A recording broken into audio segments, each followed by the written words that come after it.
Hail, human superheroes. It's time for the bully's nightmare, a thorn in the side of the political correctness cartel. Of course I want to get under their skin. How else can I get on their nerves?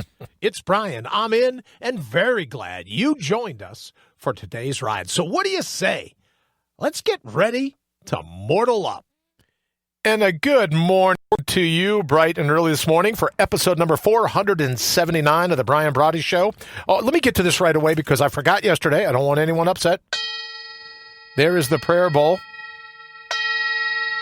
Heard around the world, just because we can't get the gong to fit in here. But welcome, as I said, episode 479 of your 20-minute victory. Trying to keep this, so we don't want to clog up the web, right? So we're going to keep 20-minute victories down for a little bit, maybe just a little longer, till the stay-at-home order is lifted, the lockdown, the siege, right? This all goes away. We'll be doing the 20-minute victory. But then we've got some new programming. We'll discuss that maybe a little later today or later in the week. But you know where you are.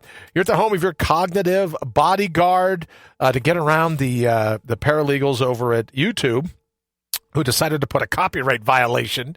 I have my oldest son, Parker, is doing a Mandalorian for us, the Mandalorian of the human mind. Of course, we've also been called a mental archaeologist. Boy, I like that one. So welcome, whatever you call us.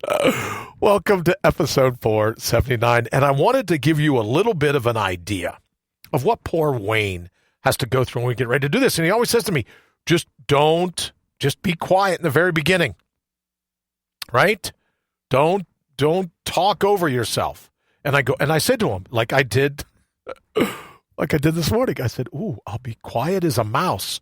And right. So then my mind takes off like a lab going after a Frisbee. And I go, oh, here's what I promise. I'll be quiet as a church mouse. Then it dawned on me. Wait a minute. If you're a church mouse, are you quieter? Are you a little softer with your churchy mousiness than, say, a rodent, a rat in New York City that just like jumps out of the garbage cans after you? It's like got a Tourette syndrome. If you're a rat, is a church mouse a little quieter? So the only reason I'm even taking up your morning with all this is I wanted to give you an idea of what poor Wayne is up to when he has to put up with me. It's hard to tell where my mind's going to go. So I thank Wayne for everything, and most certainly helping me, which is clearly it didn't work this morning, but helping me stay out of my own way. All right, we got a lot to talk about today, so let's get to it. Most certainly, let's get right to our breaking news, because I really think this is news you can use.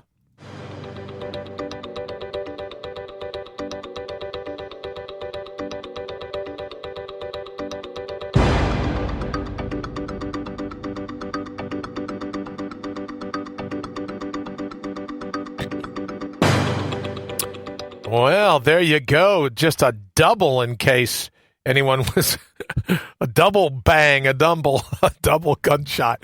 All right, so here's the thing. Yesterday morning, I should just tell you this. I've been working with a tear in my rotator cuff. And I think I got it from the swimming pool last summer. Who knows? I was using some hand paddles. Probably not the best idea. And I hope we all get to go back to swimming pools this summer sometime soon. But in any event, I've been having a hard time with my rotator cuff. So as you may know, I have this thing where every day, it doesn't matter to me what else I do throughout the day, I do at least one more push-up than I did the day before. It's very simple, right? I just make sure that if I do 150 on one day, I do 155, let's say, on the next day. Some days I get a little squirrely. I tried to add more, but, I was up to a pretty decent number, and then the shoulder just started hurt. It hurt so bad that I couldn't sleep at night. I'd roll over to grab the pillow or this and that, and I'm like, oh, man, and trying to do massage. You're wrapping yourself in ice bags. I go, this is ridiculous. Save the ice for your drink, right? It's just craziness. So yesterday morning, here's my breaking news. Yesterday morning, I decided that I was going to head over and hit the local drugstore. I forget. Maybe it was Walgreens. I don't know. Could be. I don't know what it was. The local drugstore, whatever it was. And now, honest to goodness, I haven't sneezed in 6 months. Easy, 6+, more than that probably. I don't think I've sneezed all winter long. So I decided I'll go over and look for one of those wraps, kind of like to give my scapula a stay-at-home order. One of those Velcro things that holds your shoulder right in place. So you're shaking your arms around like, danger, Will Robinson, right? But it'll hold my shoulder in place. So I decided, okay, that'll be great. I'll go over. It's pouring. No one will be there, right? So I'll get in, I'll get what I need, and I'll get out. This is why I say Irish luck. Don't believe the hype. I walk in the door, these doors, and there's signs everywhere. Oh, if you're sick.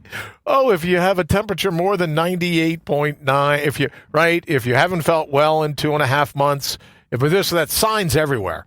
We're only allowing 6 people in the store at the time. Just everything, every possible speed bump to me getting in, talking to the pharmacist, seeing if they got this wrap and me getting out. So I go in, bunch of people in the store. The door's open, right? I start to walk through, and I am instantly hit by the overwhelming, noxious smell of cleanser. When you antiseptic, just like they piled it on with a paintbrush. So I take like 10 steps into the store. I hear the doors close behind me. And again, Irish luck, don't believe the hype. There's nothing I can do to stop it. I sneeze because the disinfectant smell is just so strong. It's like being in a pool that's so overly chlorinated, your eyes start to burn. Well, you'd have thought I came to this place to rob it, right? The people at the front of the store, it was like Bellucci in Animal House when they catch him out in the sorority front yard. He's like this, and he freezes, right? Like what it must be like if you're in a deer in the headlights. These people just froze, and then they dropped, they scattered, they moved.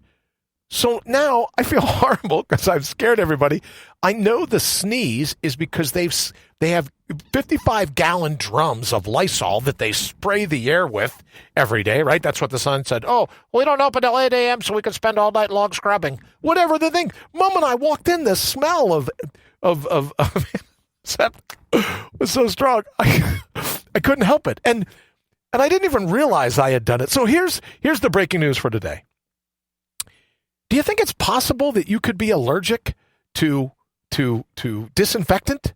Could we be so exposed to disinfectant that maybe that's not good for us either? Because when I go out, I'm a big fan of believing if you breathe through your nose, everything we've talked about before, the mucous membranes, the cilia in your nose, the nitrous oxides that's produced in your sinuses, I think it just smacks the living daylights out of airborne viruses. So I'm always breathing through my nose. So I took a big snoutful as soon as I walked in. There was no stopping it. I sneezed, and everybody scattered. So here's the thing. If you think you could be triggered by the overwhelming noxious smell of disinfectant, maybe you should wear a mask. And I had a little Darth Vader mask. Would have been great if I would have remembered to bring that down, right? But I'll bring it tomorrow, but just imagine that I have a Darth Vader mask that I'll be wearing with me from now on. I guess it would be up like that. A Darth Vader mask to make sure that if I'm overcome by Lysol, it won't scare everyone. I know I'm okay, right? Red Cross knows I'm okay. They wouldn't be taking all my blood and my platelets and everything else. They know I'm okay. But apparently the shoppers that froze and then you talk about petrified, froze and then scampered. You really would have thought I got caught in the car letting air out of the tires. It was unbelievable. So for whatever it's worth, just be careful. If you don't wear a mask out in public and you find yourself that you think you might be susceptible to the overwhelming and noxious smell of disinfectant, just be forewarned, people are going to give you a really strange look. All right, so now I'm very excited about this. I think we rolled it out yesterday. across our social media platforms. Oh, speaking of social media platforms, Wayne's been doing a great job. Please don't forget to head over to mortalup.com or allnaturalbeing.com. You can head there as well. Obviously, BrianBrawdy.com. Head on over there. We've got our Twitter, Instagram, all kinds of things. The archives of all of our videos, the archives of all of our audios, and our newest edition, which will now, it's going to it's the blog and blurb, Brian's blog and blurb, is going to morph into this next thing, and I'll explain why once we're done right here. Welcome to your audio vitamin, or as we like to call it around here, sound bites that you can wash down with your first cup of coffee.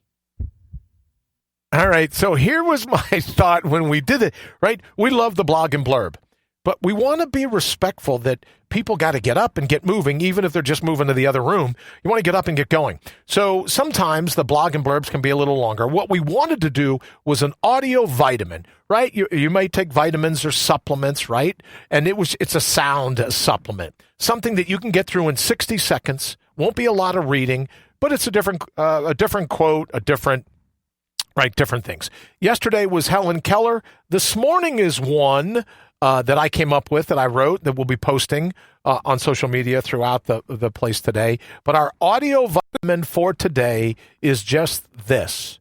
You're interested in authenticity. It's more an act of bravery than an act of creativity. Your authenticity, more about being brave than about being creative. So what exactly do I mean by that? You hear all these people and you see these people running around. Everyone wants likes and tweets and thumbs ups and going viral videos. Everyone wants, I think people are lonely. I really do. I think everyone's looking to get more and more interaction because they're lonely. And I think what happens is that in this loneliness, we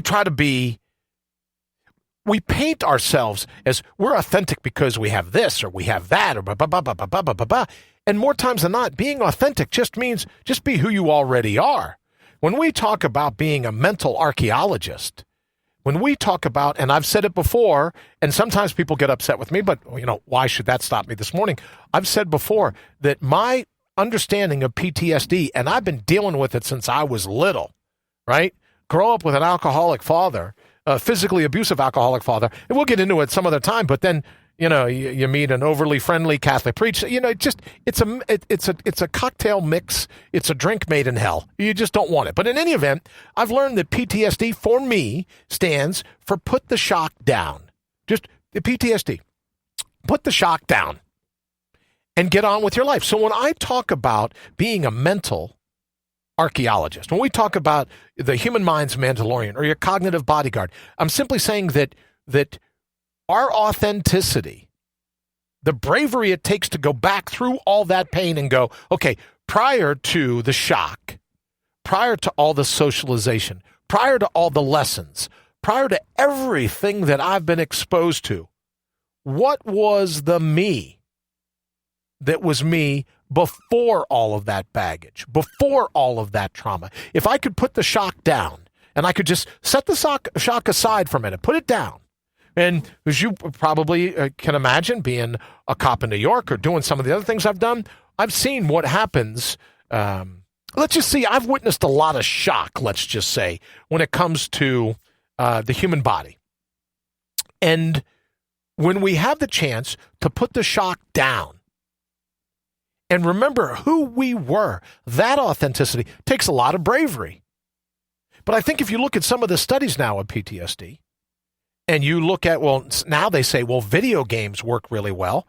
Yeah, because you go back into that moment when you first experienced the shock, and then you decide as you come out of it, yeah, I think I'll put that shock down. I think I'll put that sadness down. And for me, when you do so, it allows you to get back to the you that was you before you forgot who you ultimately are. You're not a collection of traumas. You're not a bag full of different things that have maligned you throughout life. And that's when we talk about the mental archaeologist. It is like that. It's like it's an ancient antiquities site and you're just digging through, trying to get through all the other stuff, trying to remove everything, which is why I say all the time, it's not about motivation, it's about recollection, right? It's about remembering who you ultimately are. If you need to be motivated, then you've already missed the boat. Wait for the next one to come through, which is called the recollection, and recall who you ultimately are. Then you have authenticity, but it takes a lot of bravery to do that. Soul searching, you hear it called. A lot of bravery to do that. So our audio vitamin, a reminder, again, our audio vitamin for today, authenticity is way more an act of bravery than it is creativity. It's personal bravery, not personal creativity. If you have to create it, it's not authentic. If you have to manufacture it, it's not authentic. The true you is buried beneath all of that rubble, all of that philosophical plaque, right? Buried beneath all of that. That's the real you. So when we talk about what are we going to do post-pandemic, what are we going to do to face the hurdles ahead, that's why I say all the time, mortal up, fall back on the real you. Because the real you has seen this kind of thing before. You may not think it, but the real you has seen this kind of trauma, has seen this this quiet, the pain, the fear, the hurt. It's seen it all before. It knows how to deal with it. So by falling back on that, we can trust ourselves. I guess what I want to say is we can trust ourselves to be authentic. So remember who you ultimately are, not the baggage, not the traumas, not the shocks. Put the shock down. You can pick it right back up, put it right near you. You can pick it right back up when you want to, but it's you outside of all the other baggage. That's the you we're talking about when we say to mortal up. So the great news, which is why you've heard me say plenty of times, this is the greatest time in the history of the world to be alive. Forgetting about my rotator cuff pain, right? But forgetting all that. This is the greatest time in the history of the world to be alive because this is the invitation, right? Every challenge confronts us. This is an invitation for your adversity to be your advisor, right? For your obstacle, as we've said before, your obstacle to be your oracle. What are you supposed to learn? Yesterday, I did another post, wounds ooze wisdom. Well, what are you and I to learn from this? Yes, I know you're saying don't eat bats. Sounds like a good call, right? But what else are you learning from this? Hopefully you've learned that if you're, as we said, as we talked about, if you're waiting on any government agency, state, local, federal, any governmental agency to be your hero or your heroine, to ride in on a white horse and save you, you've backed the wrong pony.